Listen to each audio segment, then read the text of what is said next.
Alors je l'ai ressenti d'abord comme une réunion de professionnels extrêmement motivés qui se penchent sur, qui viennent de pays que j'aime beaucoup.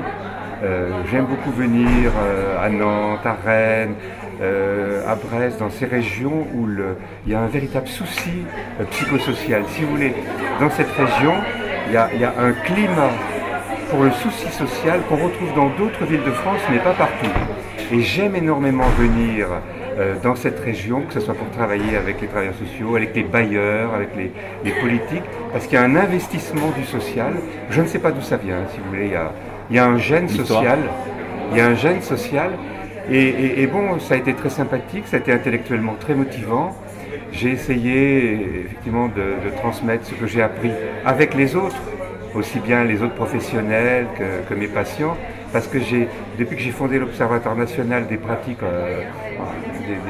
de santé mentale, des pratiques en santé mentale et précarité, j'ai beaucoup appris, si vous voulez, parce que les gens m'ont parlé de leurs difficultés sur le terrain, et à partir des difficultés des collègues, on devient intelligent. Donc si vous avez trouvé que j'avais quelque chose à transmettre, c'est grâce à toutes les personnes, travail social, travail psychique, qui m'en ont parlé, qui m'ont rendu intelligent grâce à leur intelligence de terrain.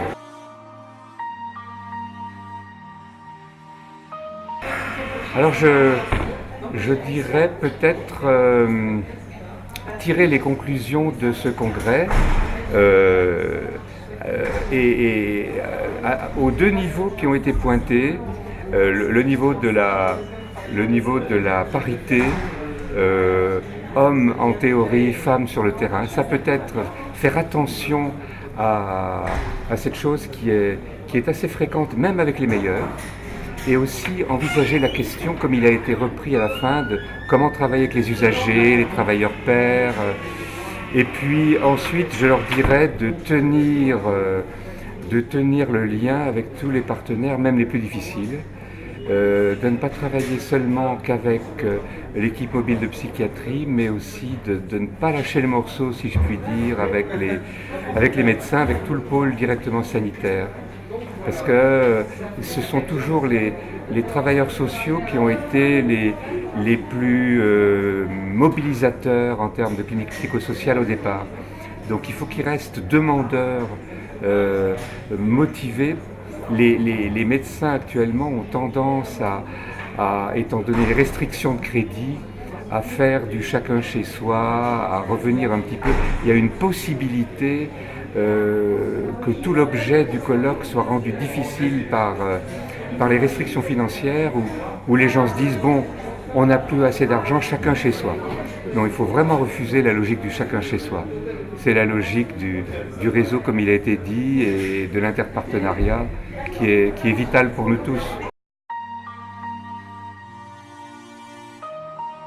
Alors, je dirais que il faut que j'assume ce que je suis au regard des gens. C'est-à-dire qu'au regard des gens, je suis un psychiatre qui a eu des responsabilités, qui a fondé une école de pensée, un partenariat national-international, et sans me prendre pour justement celui qui est indispensable, celui qu'on va inviter de partout, il faut que j'assume ce rôle de transmetteur.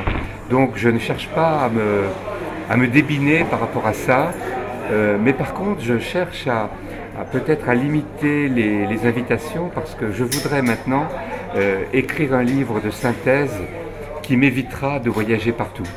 Et donc j'ai besoin d'avoir un peu de temps pour écrire un livre sur l'art et la manière de vivre et de survivre en société précaire. Il faut aller au Tibet pendant 2 ans. Non, je veux rester en contact avec les gens. Non. Mais vous savez, on peut faire le Tibet à l'intérieur de soi et être dans sa propre conscience, dans une caverne où on se restaure.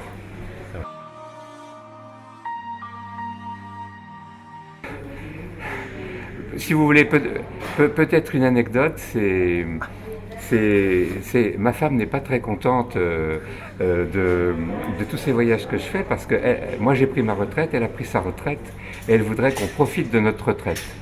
Donc je voudrais essayer de trouver un bon compromis entre tenir au fond les engagements moraux que j'ai et puis accepter petit à petit de devenir un retraité mais qui n'arrête pas de vivre pour autant, qui continue de progresser dans ce domaine. Merci beaucoup. Je vous en prie. Au revoir.